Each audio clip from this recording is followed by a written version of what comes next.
네, 경찰의 수사 종결권을 부여한 검경 수사권 조정안이 국회에서 통과되면서 경찰의 권한이 지나치게 커지는 게 아니냐 이런 우려가 나오고 있습니다.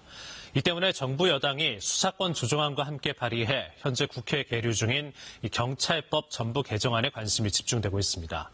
이 법안의 핵심은 크게 세 가지인데요. 자치경찰제 확대와 정보경찰 기능 축소, 그리고 국가수사본부 신설입니다.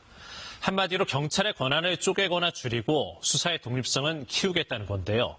이 정도로 실효성이 있겠냐는 지적이 벌써부터 나오고 있습니다.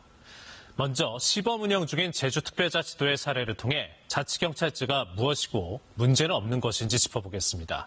안서영 기자가 취재했습니다. 국내에서 유일하게 제주에만 있는 자치경찰입니다. 흔히 알고 있듯 경찰청을 중심으로 전국이 일원화된 국가경찰이 아닌 제주도가 직접 움직이는 조직입니다. 2018년 대통령 직속 자치분권위원회 결정으로 본격적인 시범 운영에 들어갔습니다. 현재 411명 규모로 인력면에서 제주 국가경찰의 4분의 1 수준입니다. 자치경찰단 산하에는 자치지구대와 자치파출소를 합쳐 7개가 운영되고 있습니다. 제주 자치경찰은 112 신고 중 비긴급 신고일 경우 출동하고 생활안전과 교통 단속 업무 등을 맡고 있습니다. 시행 2년째에 접어들며 긍정적 효과도 나타났습니다. 자치경찰 확대 운영 이후 교통사망사고는 2018년 82명에서 지난해 66명으로 19.5%나 줄었습니다.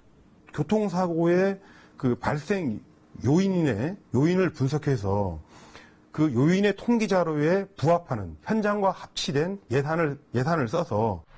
하지만 과제도 많습니다. 지난해 자체 설문조사 결과 45%는 긍정, 35%는 부정평가를 했습니다. 밀착형 서비스는 나아졌지만 자치경찰의 권한과 인력이 부족하고 또 업무 구분이 불명확하다는 겁니다. 먼저 제주 자치경찰은 현행범은 체포할 수 있으나 수사권이 없다 보니 수배자를 발견해도 긴급 체포할 수 없습니다. 지금 현재 자치경찰에게 주어지는 사무와 권한은 굉장히 제한되어 있거든요. 특히 초동조치권도 다 주어지지 않고요. 인력도 부족해 자치경찰 산하에 경찰서 한 곳도 없이 제주 전역을 관할해야 합니다. 모호한 업무 범위도 문제입니다.